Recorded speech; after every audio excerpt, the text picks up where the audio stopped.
A paz, professor. Eu sou o pastor Gilberto, professor e coordenador do curso Teológico à Distância, conhecido pela sigla STAD, Seminário Teológico à Distância. Este foi um curso pensado para pessoas que não têm tempo ou que não têm acesso, devido à localidade onde mora, ou por diversos motivos, que desejam fazer um estudo teológico mais aprofundado e não tem condições. Então, agora chegou a condição para que você possa se aprofundar um pouco mais nas Escrituras Sagradas. Nós temos aulas online, ao vivo, segunda, quarta, segunda, terça, toda terça e toda quinta. Então, nós vamos hoje continuar o estudo do Pentateuco. Nós iniciamos o estudo do Pentateuco e nós vimos a questão da criação. Nós vimos que Deus concluiu a sua criação. Nós vimos que, antes nós vamos orar, Senhor nosso Deus e Pai, nós louvamos e exaltamos o Teu nome. Pedimos que nos abençoe, que nos ajude, que nos dê graça para que possamos, ó Deus, aprendermos a Tua palavra. Em nome de Jesus Cristo, o Teu amado e maravilhoso Filho. Se conosco, em nome de Jesus, o Teu Filho. Então, nós vimos que existem dois relatos da criação. Um relato que vem do todo para o particular, do geral para o particular, da criação para o homem, e o capítulo 2, que começa com o homem e vai para a criação. Então, nós vimos que depois da conclusão, Deus descansou. É o repouso realizado, da realização cumprida, não da inatividade. O que quer dizer isso? Que Deus não parou de trabalhar, como disse Jesus, mas que ele repousou no sentido de cumprir sua missão de criação. O verbo pode ser traduzido por cessar. Deus descansou da sua obra criadora, mas continua sustentando e preservando. Deus abençoou. Abençoar em relação ao ser racional é o ato de transmitir um senso da vontade de Deus para o abençoado. E santificou. O Shabat, ou o sábado, que quer dizer descanso, foi santificado por causa da criação. O domingo, por causa da ressurreição. Então, nós temos 2 dias, um no Antigo e um no Novo, que são considerados especiais. O 7º dia, porque nele Deus terminou a sua criação, Deus descansou. E o domingo, porque no domingo Jesus Cristo ressuscitou dentre os mortos. Então, no capítulo 2, o homem é o centro da criação. No capítulo 1, Deus começa da terra, a luz, a separação entre as águas, mas agora o centro é o homem. Então, nós temos a formação do homem. O homem é formado do pó da terra e soprado nele o fôlego da vida, e o homem passou a ser uma alma vivente. Hoje eu tenho mandado preocupado algumas vezes com alguns ensinos equivocados que estão surgindo. É o seguinte, muita gente pensa assim, eu vou voltar para o meu lar. Quando eu for para o céu, eu estarei voltando para o meu lar. Esta história de voltar para o lar traz consigo no seu bojo a ideia de que nós viemos do céu. Essa é uma ideia pagã, é uma ideia que na doutrina do homem se chama pré-existencialismo. Quando a gente estuda antropologia, significa que as almas existiram, segundo esta concepção, que é grega e não bíblica, que as almas existiram antes dos corpos, e nesse estado prévio elas pecaram, e pecando foram condenadas a habitarem em um corpo, que seria a sua prisão, a sua tumba. E isso entrou no cristianismo por meio de um teólogo chamado Orígenes. Mas ela não fez muito sucesso. Mas aqui e ali ela tem uma espécie de despertamento. Então a Bíblia diz: ninguém subiu ao céu, senão que de lá desceu. A Bíblia Sagrada diz: tal terreno, tais os terrenos. Então o homem ele foi criado aqui na Terra. Ele não é um ser extraterrestre que veio do céu, mas ele é um ser formado do pó da terra. Deus colocou nele o espírito, e esse ser que era inanimado passou a ser uma nefesh, uma alma vivente. Então, nós não temos aí uma designação de 3 partes, mas nós temos apenas 2. Nós temos um corpo formado do pó da terra, da Bassara.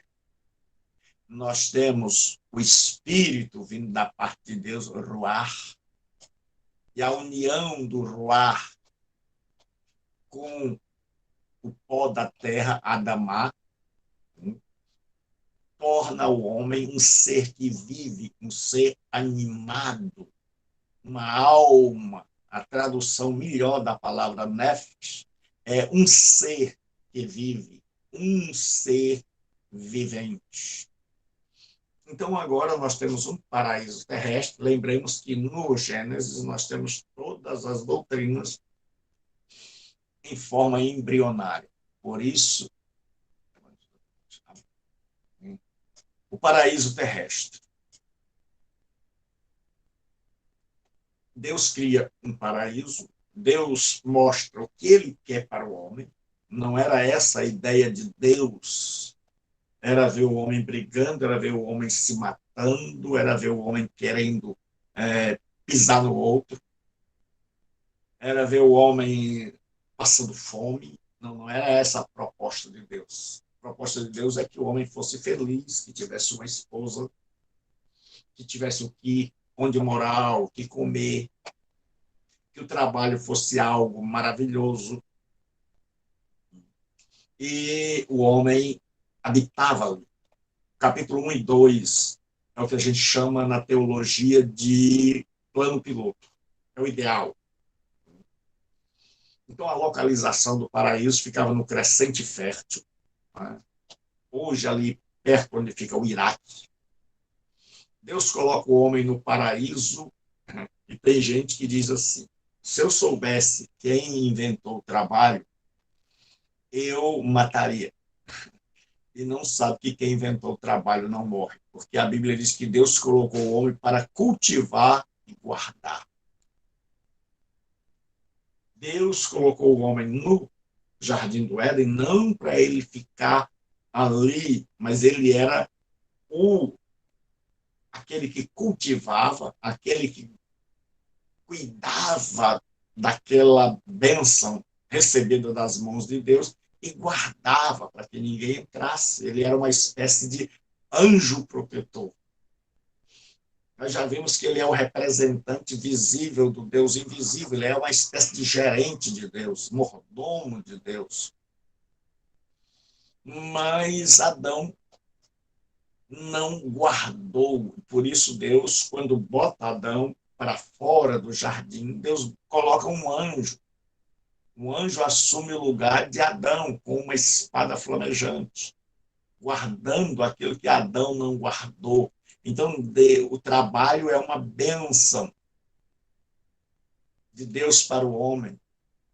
mas o trabalho pós-queda é um trabalho exaustivo, cansativo, que exige muito de nós. E Deus estabelece limites para o homem.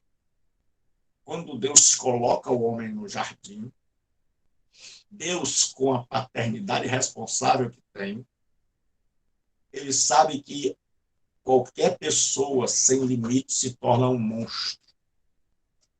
E Deus queria colocar os pingos nos is. E Deus diz: olha, Adão, aqui tem duas árvores: a árvore do conhecimento do bem e do mal e a árvore da vida. Você não vai comer da árvore do conhecimento do bem e do mal. Então Deus está dizendo: há alguém acima de você, eu te dei muito poder, mas há alguém acima de você e você tem limites, você tem que prestar obediência. E aí nós vamos ver a formação da mulher. Mas parece que há uma contradição. Esses capítulos são diferentes, o primeiro e o segundo. Então, nós já vimos que existe uma teoria documentária chamada JEDP, que ela ensina, defende, ela é nova, ela não é antiga, e ela defende que o Gênesis não foi escrito por Moisés, mas escrito no período da monarquia e possivelmente depois do cativeiro, e que é um agregado de vários documentos, e que o Gênesis 1 seria um, o Gênesis 2 seria outro. Porque no Gênesis 1 diz assim, que Deus criou o homem, macho e fêmea os criou. E aqui vai dizer que Deus criou primeiro o homem e a mulher. No Gênesis 1, Deus está dizendo que criou o ser humano, o Adão. Adão, no hebraico, quer dizer Adam, quer dizer a raça humana. Só depois da queda que o homem toma, o macho toma para si esse nome de Adão. Mas Adão, com M, quer dizer a raça humana. E a raça humana era constituída de homem e de mulher. Então, no capítulo 1, diz, 1:27, diz que Deus criou a raça humana. E no capítulo 2, que é complementar, eles não são contraditórios, mas complementares, diz agora como é que Deus criou. Lá diz apenas que Deus criou, mas não diz o como aqui quer dizer. Então diz a Bíblia, Deus disse, não é bom que o homem esteja só. E que da costela do homem, Deus tirou. Então a palavra costela é a palavra ticela, que era melhor traduzido por do lado. Do lado do homem. Tirou Deus. Deus fez o homem dormir, todos sabemos essa história. E aí muita gente acredita que Gênesis de 1 a 11 não é histórico. Não é algo que aconteceu no tempo e no espaço. Mas é apenas uma espécie de parábola. E é mitológico. Nós não acreditamos assim, acreditamos porque Jesus disse que era história. Então Deus criou a mulher. E Deus agora oficia o primeiro matrimônio. Então diz a Bíblia, e trouxe Deus Eva a Adão. E este diz, esta será chamada varoa, porquanto do varão foi tomado. Por isso deixará o homem pai e mãe, e unir-se à sua mulher, e serão os dois uma só carne. Esse é o princípio. Mas aí, quando acaba o capítulo 2, vem o divisor de águas.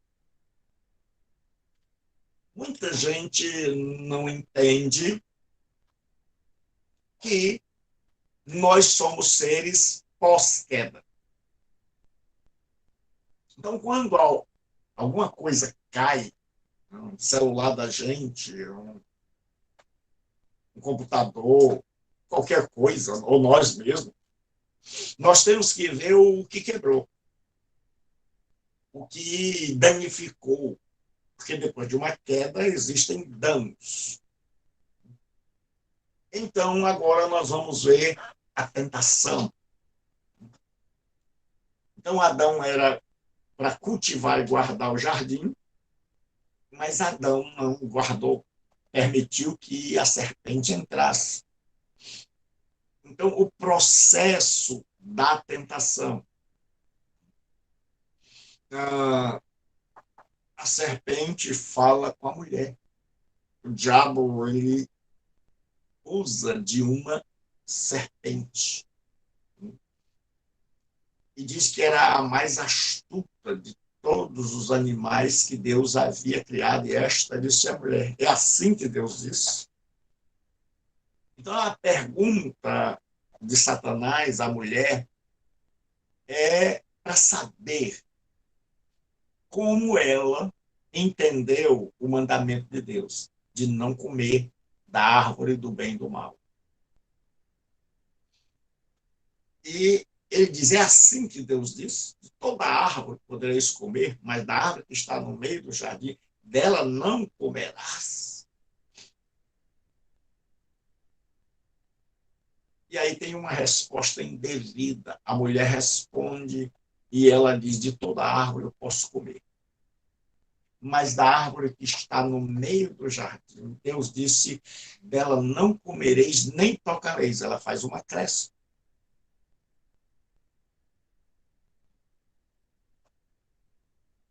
Dela não comereis nem tocareis.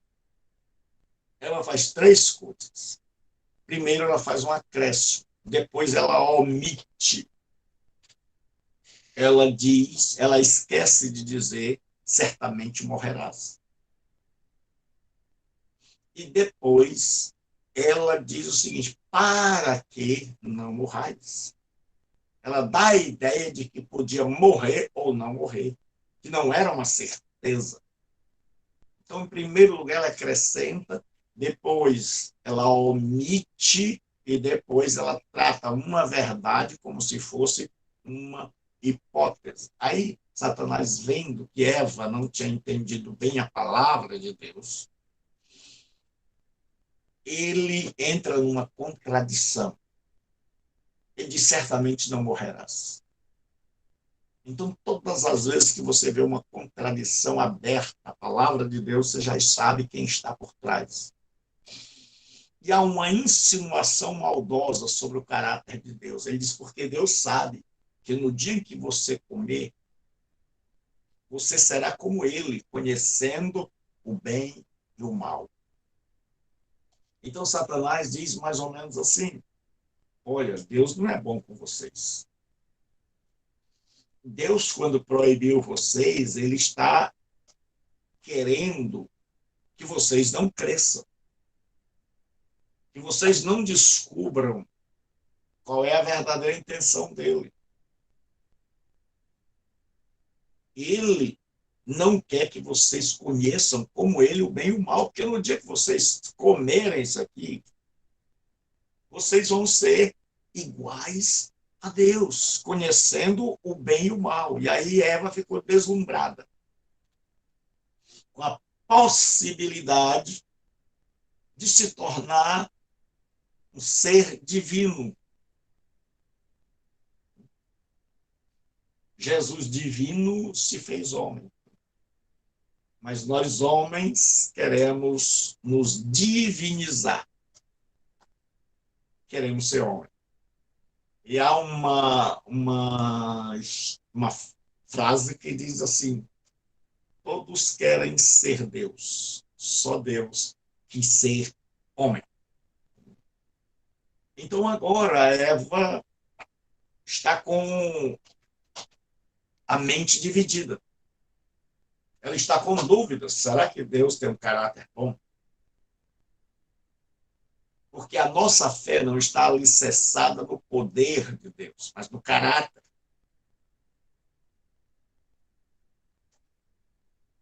E porque se Deus tivesse todo o poder, mas não tivesse caráter, não seria digno de confiança.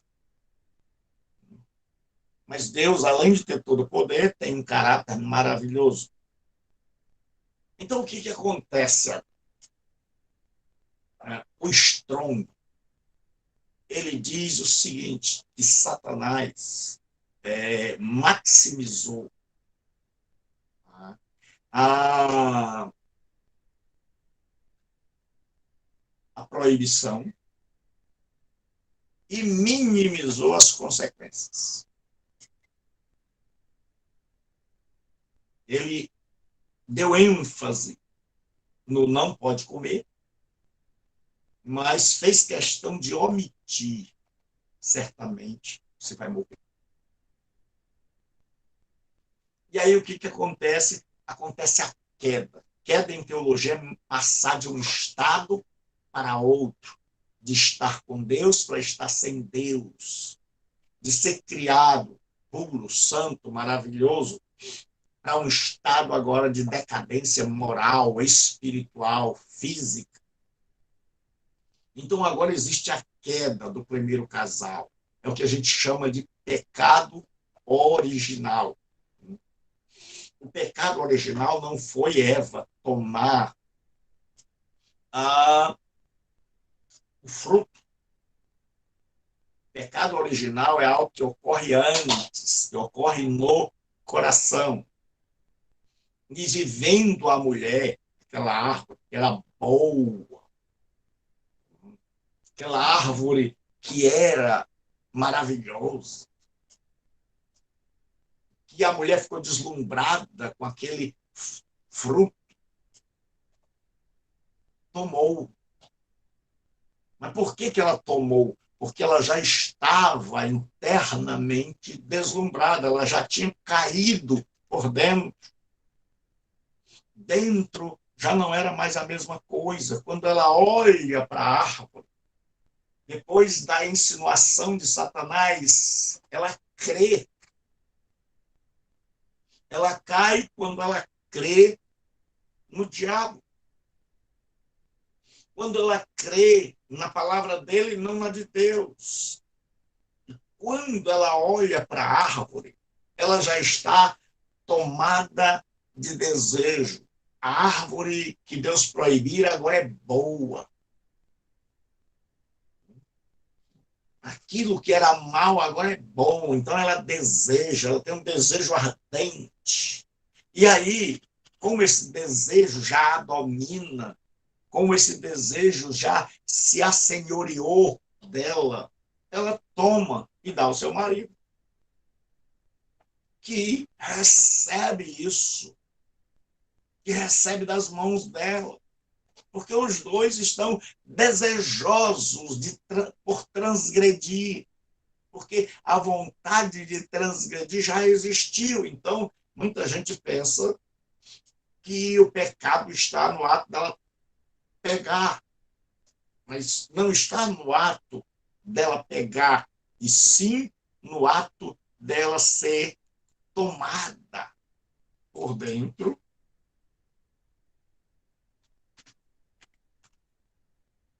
Olha o que diz o texto. Versículo 6. Vendo a mulher que aquela árvore era boa para se comer. Então, aquela árvore agora não é mais má, é boa. Era uma árvore agradável aos olhos e uma árvore desejável para dar entendimento. Então, primeiro, vendo a mulher, aquela árvore era boa. Então, agora, ela olha para a árvore e a árvore é boa. É agradável aos olhos. É desejável. Então, o que acontece? Acontece o pecado interno. A maldade já estava instalada no interior de Eva.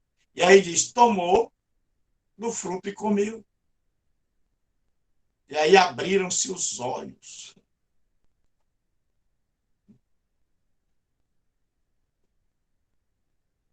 O que significa abrir os olhos agora? Abrir os olhos aqui não é para o bem, é para o mal.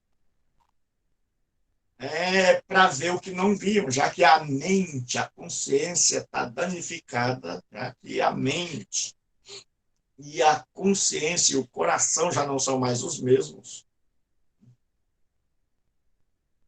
Então, o que acontece agora é que, com os olhos abertos, perceberam sua ruína. O diabo tinha prometido um monte de coisa, que eles conheceriam bem e o mal, mas o que eles conheceram foi a sua ruína. O que eles conheceram foi que eles foram enganados. O que eles conheceram foi que Deus estava certo e eles estavam errados. Agora a presença do Senhor, pós-queda. Então o homem agora não é mais o mesmo. A mulher não é mais a mesma. Seu interior está envenenado, a alma encontra-se enferma. O nosso ser interior está danificado. Caiu, quebrou um monte de coisa. E nós vamos ver isso. Então, a presença de Deus no jardim, o chamado de Deus, Deus diz: Adão, Adão, onde você está? E aí nós vamos ver que aqui na queda tem várias rupturas. Uma principal e as outras como desdobramento dessa primeira. A primeira ruptura é entre o homem e Deus. A primeira ruptura é entre o homem e Deus. O pecado separa o homem de Deus. E Deus diz: Adão, onde estás? E Adão diz: eu tive medo. E Deus disse: como é que você teve medo? Você comeu da árvore? Parece que Deus não sabia, mas isso é o que a gente chama de linguagem humana da Bíblia. É que o desejo de Deus era dar uma chance a Adão de dizer assim: pai, eu errei. Pai, eu fiz o que não era para fazer. Pai, o senhor tinha razão. Eu comi, mas não. Adão se esconde. Adão não quer reconhecer o seu erro, o seu pecado. E Adão disse: eu tive medo, por isso me escondi. Vi que estava nu. Antes ele estava. Isso é uma prova de que a nossa natureza mudou. Antes o homem e a mulher estavam nus, mas não se importavam com isso, porque sua natureza era uma natureza santa. Então eles não viam maldade, mas agora, com os olhos abertos para o mal, eles agora olham um para o outro e veem vergonha. E têm pensamentos negativos. E agora eles precisam se cobrir. E alguns teólogos dizem que antes o homem era coberto com a glória de Deus, mas depois ele perde essa glória e agora ele tem que se cobrir.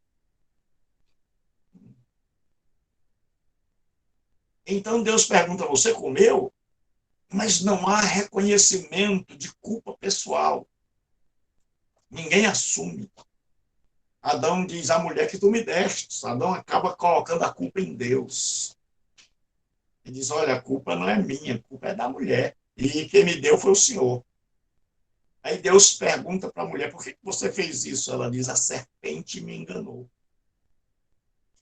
E aí a serpente, como não tem mais uma terceira pessoa para jogar a culpa, fica calada.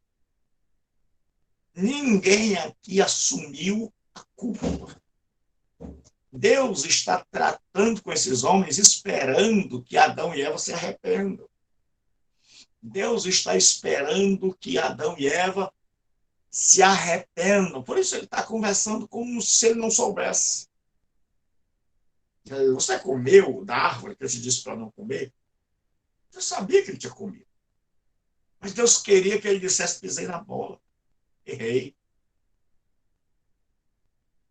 Deus sabe o que eu e você fazemos, mas ele chega para nós não como um acusador, mas como alguém que quer ouvir de nós um errei, perdoa. E Deus queria que alguém ali dissesse: olha, pai, eu não sei a serpente, eu não sei Eva, mas eu errei. Mas ninguém assume a culpa. Cada um tem um processo de transferência da culpa. A culpa é do sistema, a culpa é do governo, a culpa é do diabo, a culpa é da Eva, mas a culpa nunca era de Adão. Então, agora, quando nós temos a queda, nós temos a ruptura entre o homem e Deus. O homem agora e Deus estão separados, principalmente na natureza. A natureza de Deus é santa, a natureza do homem agora está maculada. E existe uma ruptura entre o homem, ou seja, psicológica. O homem disse: eu tive medo. Eu descobri que eu vi que eu estava nu.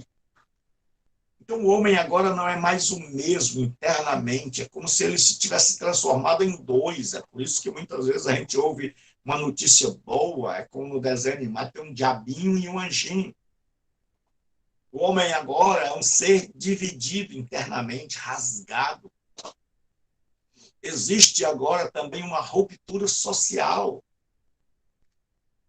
O homem e a mulher já não estão mais bem. O homem lança a culpa em cima da mulher. Existe uma ruptura na liderança do homem sobre a terra. Deus diz: a terra não te dará mais o fruto do sol assim com tanta facilidade. Você vai ter que correr atrás. Existe uma ruptura que a gente chama de ruptura ecológica, que Deus diz: a terra produzirá espinhos e abrolhos. Há uma ruptura porque a terra agora é amaldiçoada. E existe uma ruptura final, que é a morte. Vieste do pó e ao pó voltarás. Ou, como diz o autor do Gênesis, né, até que tornes a terra ao pó, até que morra. Então agora o homem está fadado a morrer. Então agora existem uma ruptura maior e várias rupturas. O ser humano agora é um ser completamente diferente. Então nunca trate o ser humano, depois do Gênesis 3, como Deus criou. Até o Gênesis 2, o homem é alguém único, que saiu das mãos do Criador, mas do Gênesis 3 em diante, esse homem é um ser caído, dominado pelo pecado. Aí o juízo por causa da queda. Agora, a maldição sobre a serpente, Deus diz: rastejarás. Isso significa e pó comerás. Não podemos entender pó comerás literalmente, como alguns pensam. Eu já vi interpretações assim, de que o pó era a carne do ser humano que foi feito do pó da terra. Não era isso que o autor queria dizer. O autor quer dizer que ela vai rastejar, porque sempre que Satanás olhar para uma serpente, ele vai ver o seu estado de alguém que jamais se levantará, de alguém que jamais se erguerá, de alguém que tomou uma decisão e que jamais se levantará, e que sua condenação é eterna. e por rastejar ele vai comer pó. É como a gente diz, eu passei por fulano no meu carro e deixei ele comendo poeira. Nós não queremos dizer com isso que a pessoa estava com um prato, um talher e um prato de poeira na mão. Não, é uma linguagem figurada. Então, o juízo sobre a mulher, Deus diz, por quanto fizeste isso, teu desejo será para o teu marido, e ele te dominará, e darás à luz, multiplicarei as dores da tua maternidade. É possível que a mulher já sentisse algum tipo de dor, e agora é muito acrescido. E Deus diz sobre o homem, o juízo sobre o homem. Maldita é a terra por tua causa. E Deus diz, agora você vai ter que trabalhar muito para arrancar dela o sustento. E do suor do teu rosto comerás o teu pão, até que tornes a terra, que é o pior castigo, é a morte. Aí nossos primeiros pais são lançados fora do jardim. A misericórdia de Deus é demonstrada. É o que eu acho maravilhoso é que você vê Deus, todo ato divino, a gente deve, antes de julgar, pensar. Pensar e pedir a Deus que nos oriente. Porque Deus expulsa o homem do jardim. Isso faz parte da misericórdia de Deus. Porque Adão desobedeceu a Deus comendo da árvore do conhecimento do bem e do mal. Se Deus permite que após o pecado, se ele com uma natureza pura, livre, com direito de escolha, porque Adão, antes da queda, tinha livre-arbítrio total. Escolheu o certo e o errado. Depois da queda, ele continua com o livre-arbítrio. Só que é um livre-arbítrio penso. É um livre-arbítrio inclinado para a sua natureza. Assim como o cavalo come capim e o leão come carne, você pode dar a um leão uma carrada de capim, ele vai morrer de fome, mas não come.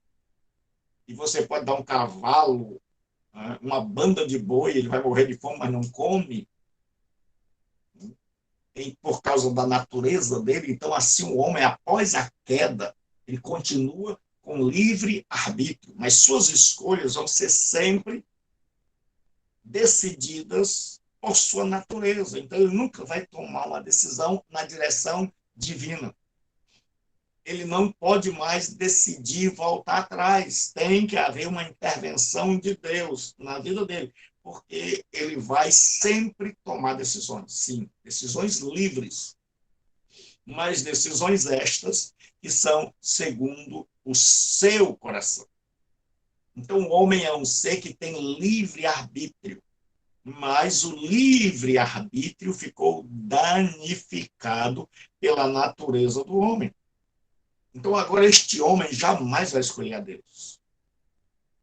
Este homem vai escolher aquilo que reina, que governa seu coração. Então, é por isso que precisa de uma intervenção de Deus, porque, caso contrário, nós vamos fazer escolhas e escolhas e escolhas, e nós temos visto a humanidade que se aparta de Deus dia após dia. Então, Deus sabia o seguinte: se deixa Adão no jardim, Adão podia comer da árvore da vida e viver eternamente e ser um réu de pecado eterno. E uma vez que ele comesse da árvore da vida e vivesse para sempre em pecado, ele seria um segundo diabo.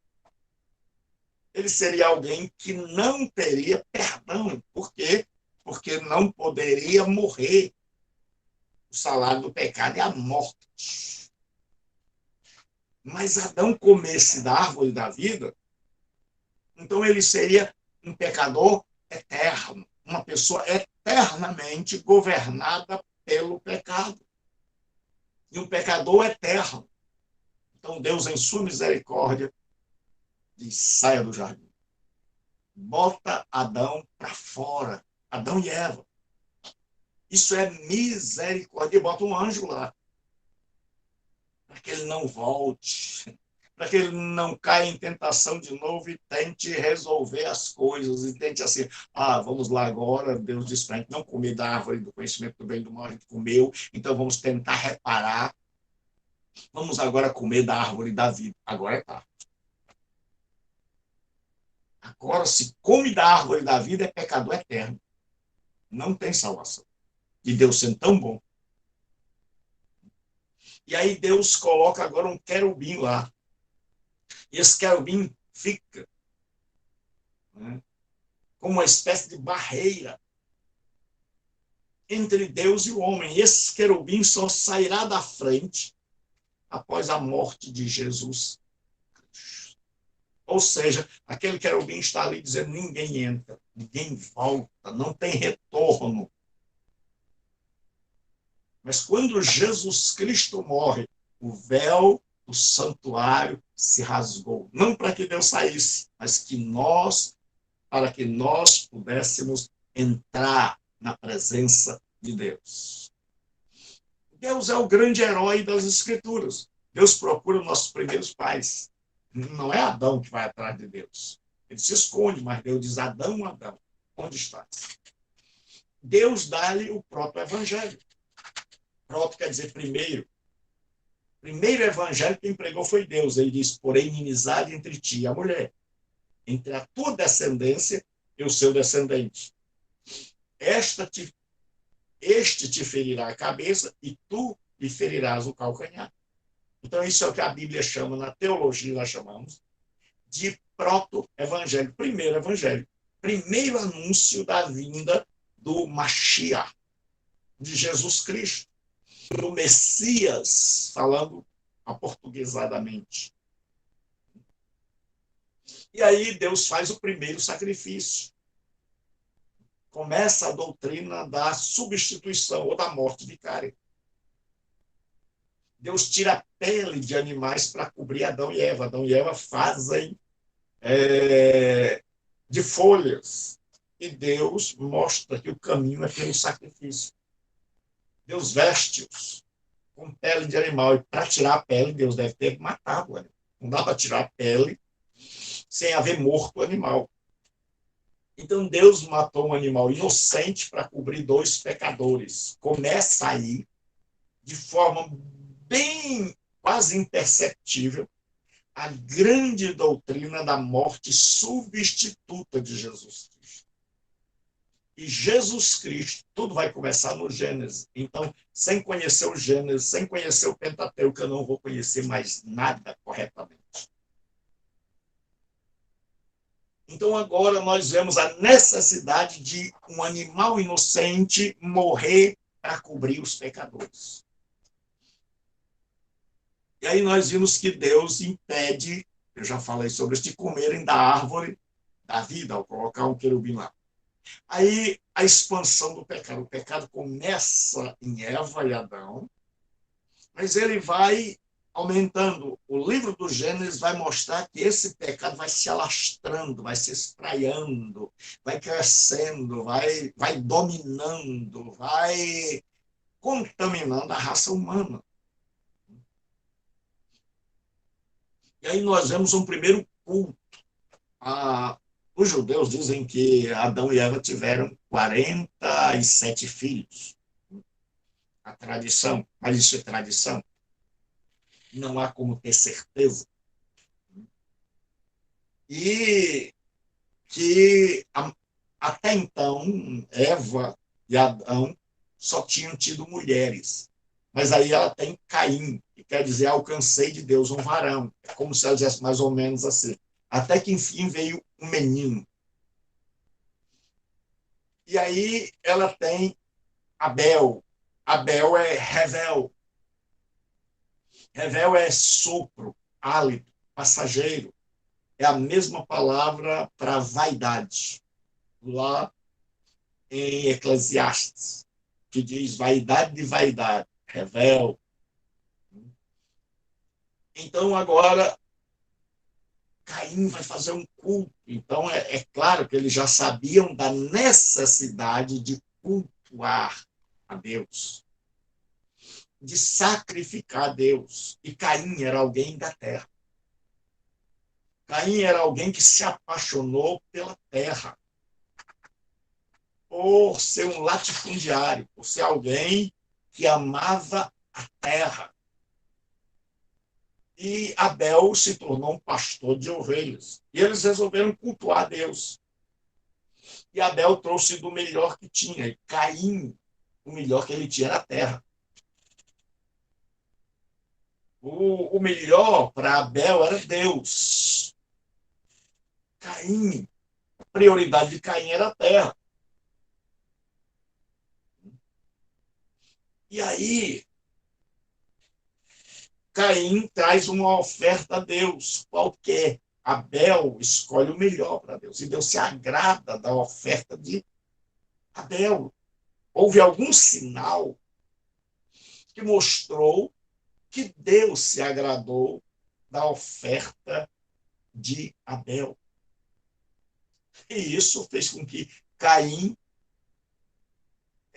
que a máscara de Caim caísse, porque ele mudou o semblante na hora, ele ficou com a cara de raiva, de fúria.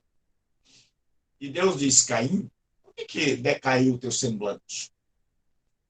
Se procederes bem, não serás aceito? Então veja que Deus é sempre pedagógico. Deus está sempre querendo o arrependimento daqueles que são maus.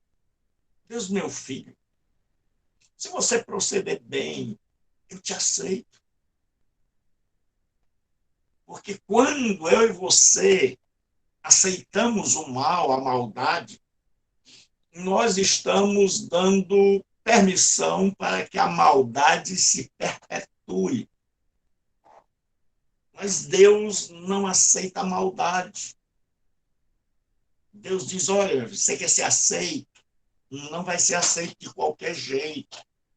Para você ser aceito, você tem que mudar. Se agir direito, você será aceito. E Deus olha para Caim e dá um conselho. Diz, Caim, o pecado jaz à porta,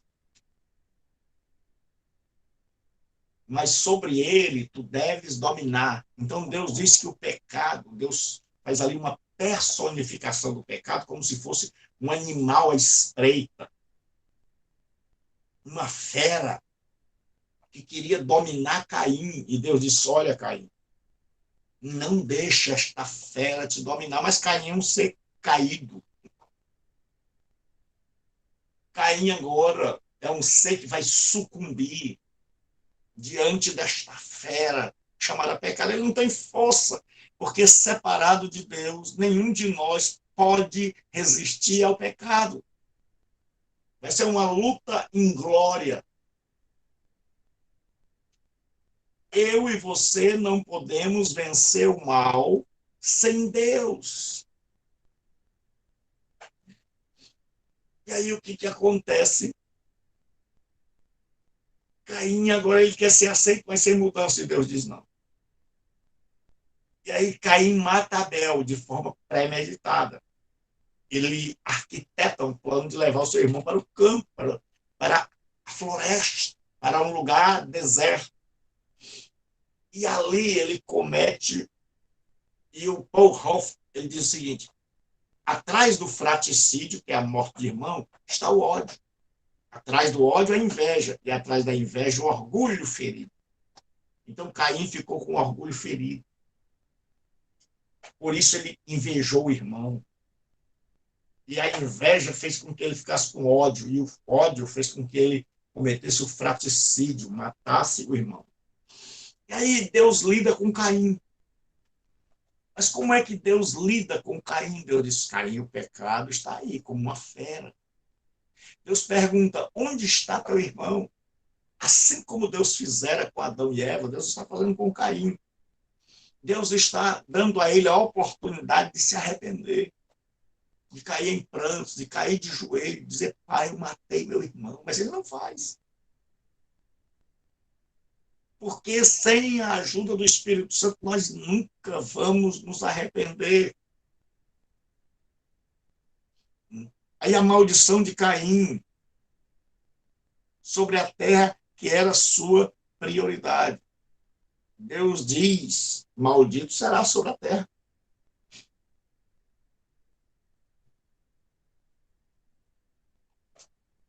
Deus diz que ele agora vai vadiar, ele vai rodar a terra sem paradeiro.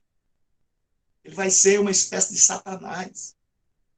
Satanás lá em Jó, Deus diz, de onde vem? Ele diz, de passear e rodear a terra. Caim agora seria alguém separado de Deus, vagabundeando. Seria uma espécie de vagabundo, de alguém que perambula, de alguém que a vida não tem sentido, não tem razão de ser, de alguém completamente desfavorecido. E aí, Deus, em sua bondade, põe em Caim um sinal, que é um salvo-conduto. Se a gente fizer as contas, quando Caim matou Abel, já tinham se passado mais ou menos cento e tantos anos, mais de 100 anos, 130, por aí.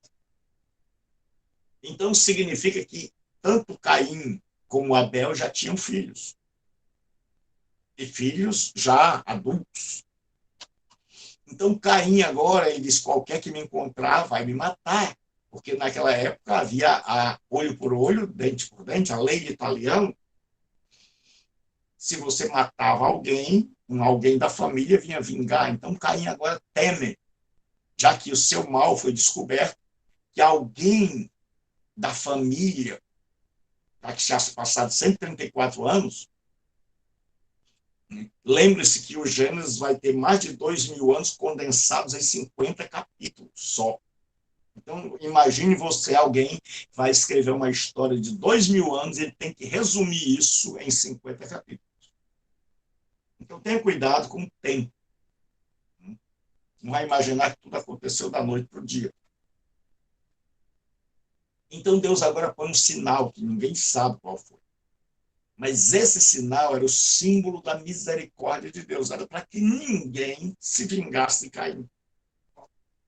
É para que ninguém da família de Abel, nem um filho, nem um neto, nem um bisneto, nem um primo, ninguém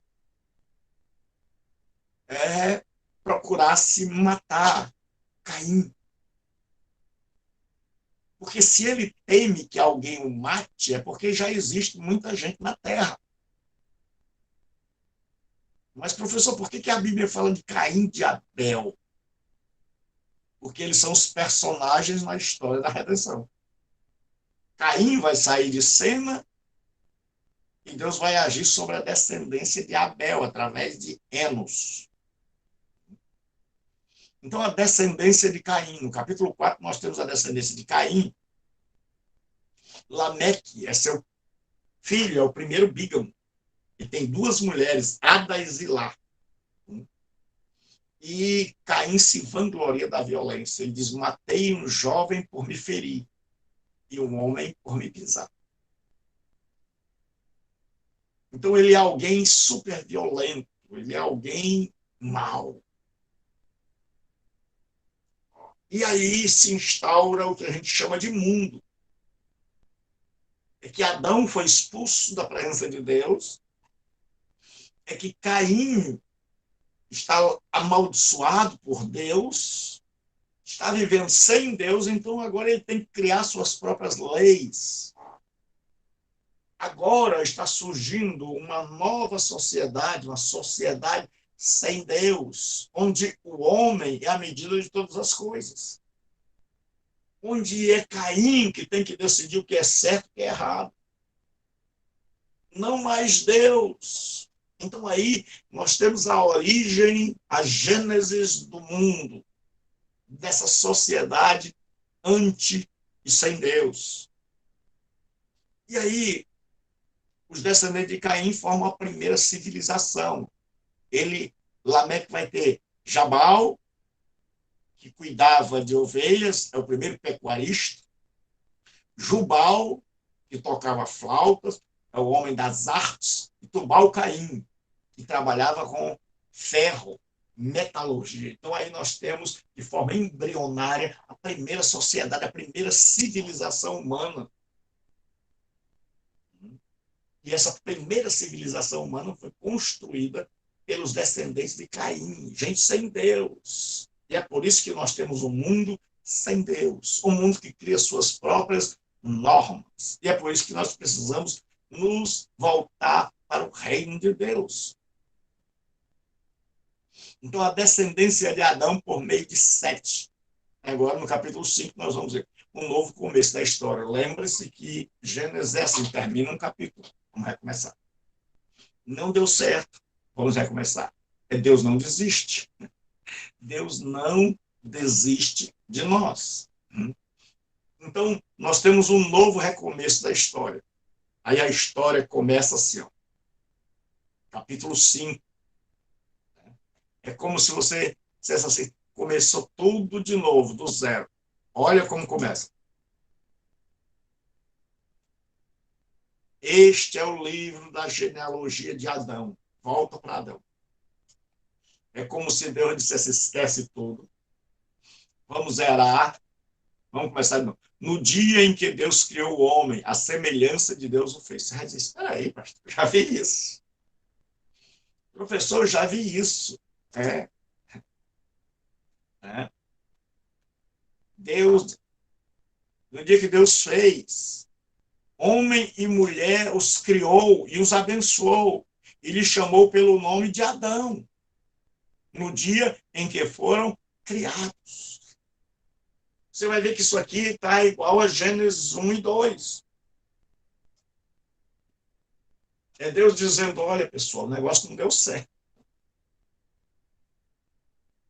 É Deus dizendo, o mundo está aí agora, mas nós vamos começar de novo. Nós vamos recomeçar. E aí a Escritura vai nos dizer que viveu Adão 130 anos e gerou filhos e filhas, conforme a sua imagem, e chamou-lhe Sete. Depois gerou Sete, viveu Adão 800 anos e teve filhos e filhas. Os dias de Adão foram 900 e tantos anos. Então, surge uma história aqui agora. Começou de novo. E aí diz que agora no lugar de Adão vem Sete. E esse Sete dá à luz, gera Enos, melhor dizendo. E Enos viveu 807 anos e teve filhos e filhas. Todos os dias de Sete foram 912 anos e morreu.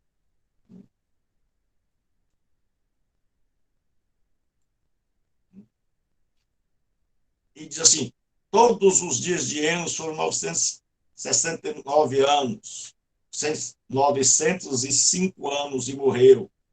Aí vai dizer, depois que gerou Cainã, viveu todos os dias. Então, o que acontece? As pessoas perguntam, será que as pessoas viviam tanto? Então, existem várias interpretações para essa longevidade. Alguns acham que, na verdade, esses nomes não eram nomes de pessoas, mas de clãs, de famílias que eram reunidas ali. Então, essa soma era a soma de toda uma família muito grande, pai, avô, bisavô, tataravô, o neto, bisneto, tataraneto. Então, somando tudo dava isso. Então, cada nome desse era o nome de um clã. Existem outros que acreditam que esses anos não eram anos de verdade, de 365 dias, mas meses, ou algum tempo curto.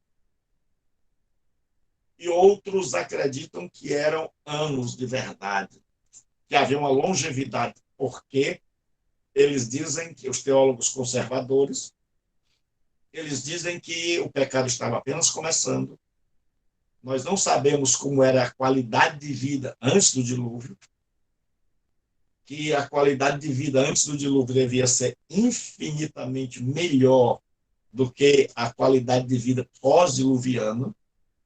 Então, eles acreditam que eram realmente homens que viveram muito. Fala da longevidade, até com o ato da misericórdia de Deus em dar a esse povo muito tempo. E aí, nós já vamos caminhar para o fim dessa nossa aula de Pastor, hoje. Pronto. o senhor está mais com os conservadores também, aí, Uhum. nesse estudo aí, o senhor está mais... Minha teologia é toda conservadora. Ah, tá certo. Então, agora nós temos aí o Enoque, o sétimo depois de Adão. Enoque quer dizer iniciado.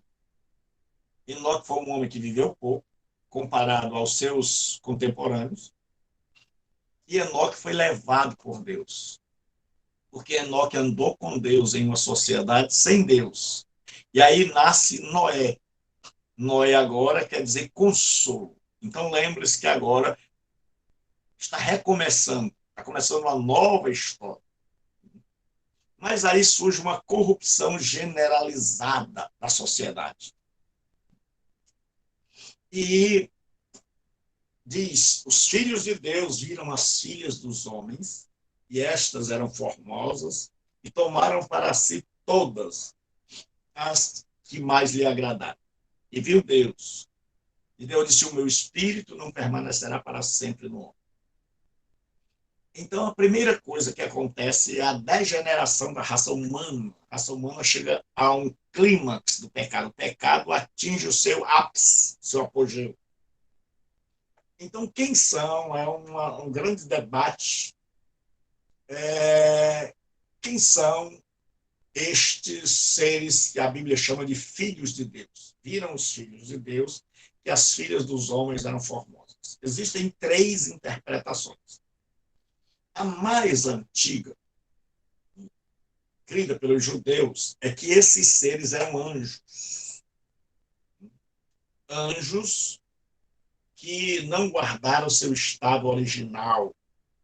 Tem um livro apócrifo chamado Livro de Enoque, que você pode baixar aí.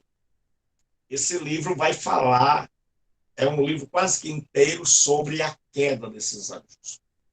Isso mostra que os judeus acreditavam que eram seres angelicais. Muitos hoje, de forma bem inocente, dizem: não, mas o anjo não se casa nem se dá em casamento. Mas a questão aqui é que esses anjos teriam descido na forma humana.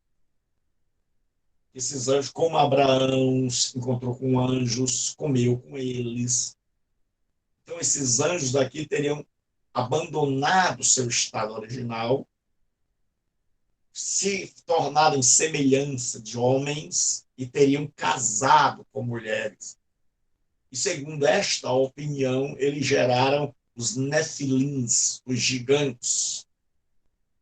Então, e também quando a gente lê, lá tem Benai Elohim, que são filhos de Deus.